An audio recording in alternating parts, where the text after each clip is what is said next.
Okay, so hello everyone. This is me Azaz, your own tutor YouTube channel. So this is going to be a different type of video. So what I'm going to do in this one is that I'm just going to take you along with me for a walk, and we're going to talk about a few things, and you guys can actually explore St. John's with me through walk. So today what I'm going to talk about is SIN number and the first things that you basically have to do when you come to Canada. So when you land here, firstly obviously you're going to get some rest because you're going to be having a long flight and you would definitely want to take some rest, right? And after you're done, you should have a set plan for how you are actually going to spend your time in, like, after you're done with your rest, right? So the first thing that you want to do is your SIN number. That's like an ID card that you will need here in St. John's when you're, or not in St. John's but in Canada. So SIN number is basically your social insurance number. Please don't mind the vehicles. I know the voice is going to be a bit fuzzy because of the vehicles, but sorry. So I had to pause the video because there were too many vehicles, there were people coming in. Okay, so once again, there it is. Alrighty. So SIN number, you have to go to Service Canada's office. It's down at the east end of Canada, if I'm not wrong. So when you're going there, you might want to make sure that you have a few documents with you, which include your study permit, okay, your passport, or your work permit if you're here with your spouse. So children, I think they don't get a SIN number because it is specifically for the people who have to work, right? So it will be mentioned on your SIN number. And here I think you need to be very careful about not sharing your SIN number with anyone else, especially when you're going to open a bank account.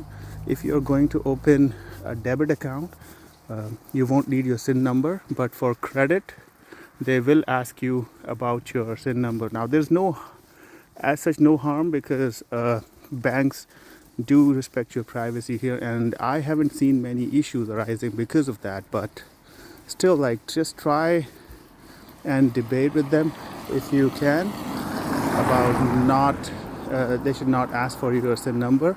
So this is a very private thing here, and there are lots of scams and frauds going on using your SIN number, right? So you have to take care of it. Okay, so what you might want to do is that on the first day you take a bus or a cab to Service Canada's office, right? And when you reach there, there's going to be a lineup.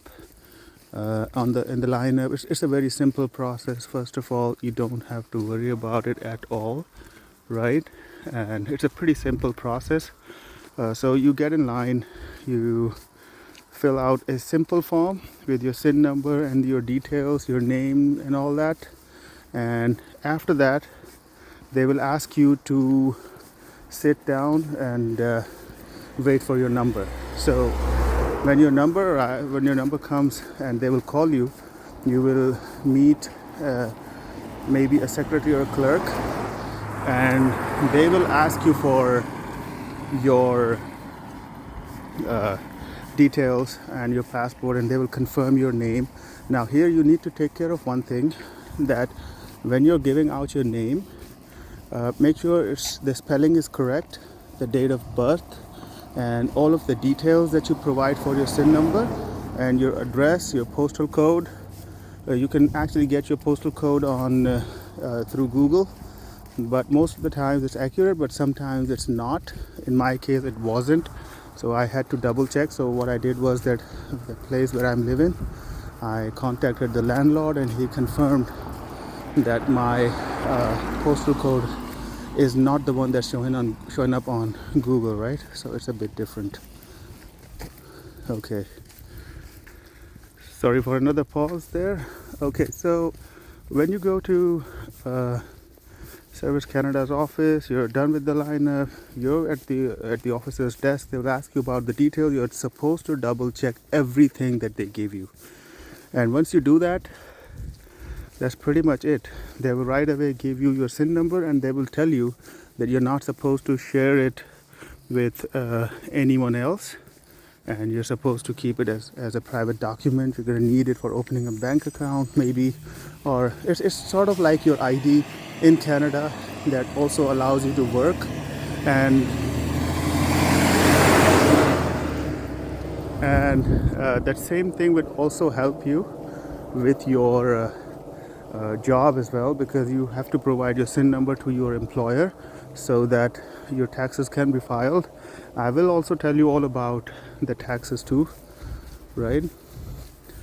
Okay, so that's pretty much it about the SIN number. The next thing that you might want to do when you're here would be your contact address. Contact address, and so obviously you would be living somewhere, you need an address, and apart from that, your phone number. So if you're coming from India, you can get Fido SIM. I think there are many YouTubers offering packages for that, but that service is not available for students from coming in from Bangladesh or coming in from Afghanistan or Pakistan or other such countries, for example. So you might want to make sure that your number is up to date and you have the correct phone number. There are a few options here that I would discuss in a separate video too, just like this one. So my content from now on is going to be a bit like this one. I'm trying a new format. The purpose of this kind of format is to give you a feel of St. John's along with the information that I present. So because I know many of you would be interested in coming here to St. John's and you might want to experience life here, right? So what better way to show you around with myself and also explain the things that you care about. This is just a new thing that I'm trying out, and if you guys support me, if you guys like the content, I would definitely want to share more information with you about these things, right? So this is basically Kenmount Terrace, by the way. This is the neighborhood that I live in. It's a very beautiful neighborhood, quiet, peaceful, and yeah, a bit farther from the bus stops. The bus stop is right there, and it takes a bit of walk for me to reach there. Right.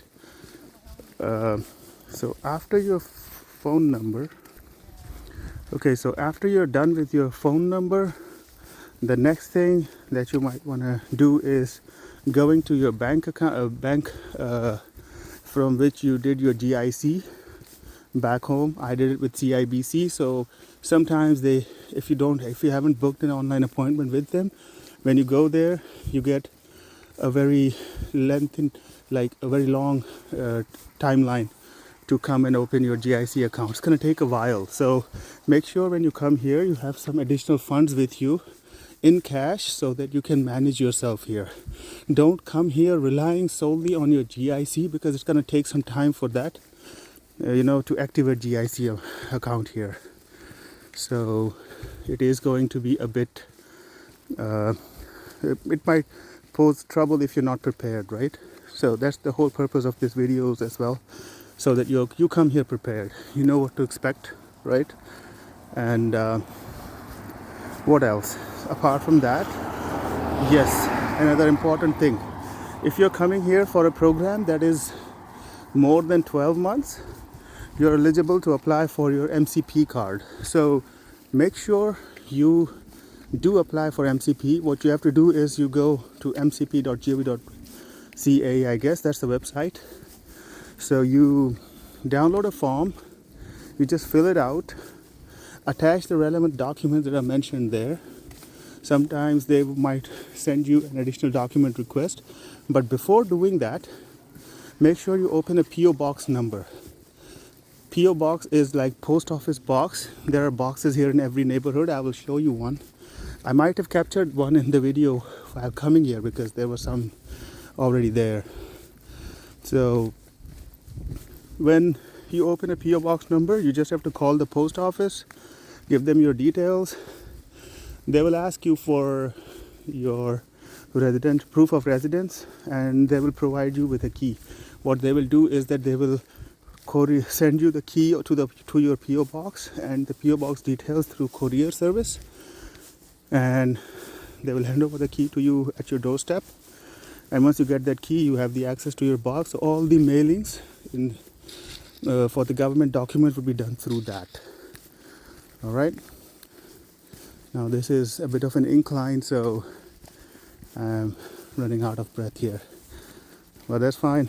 I think I did share some important information with you. I will keep on doing this. So I really hope that you like this small talk and this video and this journey with me. And that's pretty much it for today. I will keep on sharing some important tips with you. Do keep liking and subscribing to the videos. I will see you next time. Bye bye.